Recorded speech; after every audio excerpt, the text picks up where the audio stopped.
Halo, Assalamualaikum teman-teman. teman-teman. Saya Rehanis Wisuduri. Dan saya Siti Nurmala. Kami dari kelompok 12 akan mempresentasikan tentang apa sih Perang Diponegoro. Jadi, Perang Diponegoro atau biasa dikenal sebagai Perang Jawa adalah perang besar yang berlangsung selama 5 tahun di Jawa Hindia Belanda. Perang Diponegoro juga merupakan salah satu perang terbesar yang dialami Belanda selama masa pendudukannya di Nusantara. Perang Diponegoro melibatkan pasukan Belanda di bawah pimpinan Jenderal Hendrik Marcus de Kock yang berusaha meredam perlawanan dari masyarakat Jawa yang di bawah pimpinan Pangeran Diponegoro.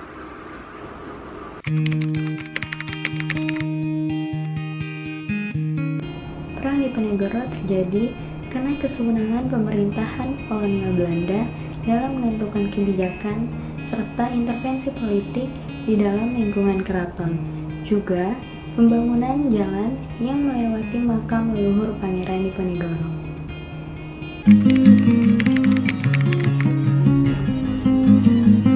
Pada abad ke-19, keadaan Yogyakarta dan Surakarta semakin memprihatinkan dikarenakan intervensi kolonial Belanda terhadap pemerintah lokal yang sering memperburuk keselisihan yang ada di lingkungan kerajaan dan juga menjadikan rakyat sebagai salah satu objek pemerasan.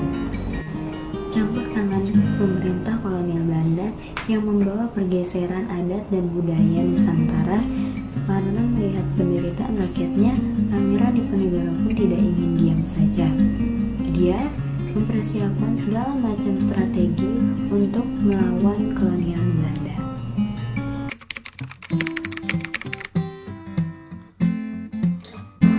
Awal pertempuran terjadi pada tahun 1825 sampai dengan 1826, di mana pasukan kolonial Belanda mengejar pasukan Pangeran Diponegoro sampai pelosok. Strategi yang digunakan banyak mengalami kegagalan akibat kegesitan dan pengelabuan dari pasukan Pangeran Diponegoro. Karena strateginya mengalami kegagalan, Jenderal de Kock akhirnya memanggil pasukan dari Kalimantan dan juga Sulawesi untuk merebut Yogyakarta dan juga mengejar pasukan Diponegoro. Namun, hal itu hanya menemukan tempat kosong yang ditinggalkan oleh pasukan Pangeran Diponegoro.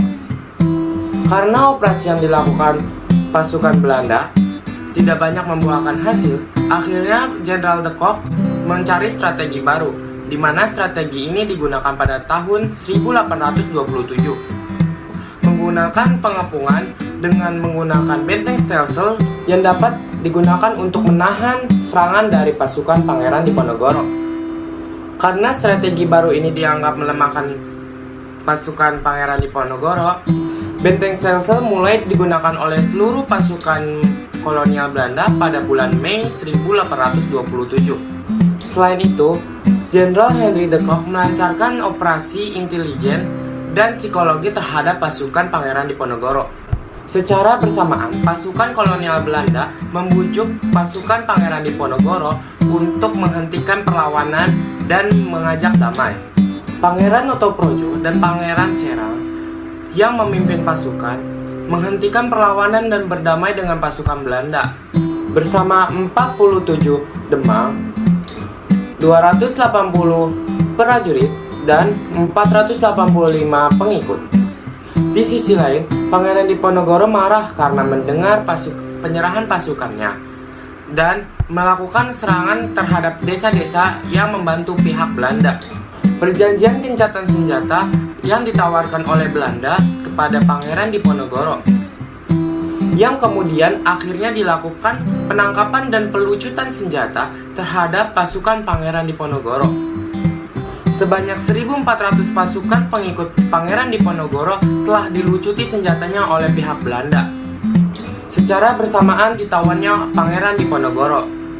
Hal ini yang menjadikan akhir dari perlawanan Pangeran Diponegoro yang kemudian ditawan oleh pasukan Belanda pada tanggal 8 Maret 1830. Jadi kesimpulannya adalah Perang Diponegoro melakukan 3 cara strategi. Yang pertama adalah strategi perang gerilya yang digunakan oleh pasukan Pangeran Diponegoro. Yang kedua adalah strategi mobilitas yang digunakan oleh pasukan Belanda.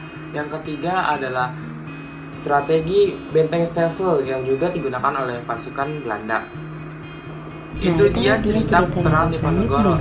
Kalau misalkan ada yang ingin ditanyakan, tanyakan saja ya teman-teman. Sekian dari kami. Wassalamualaikum warahmatullahi wabarakatuh.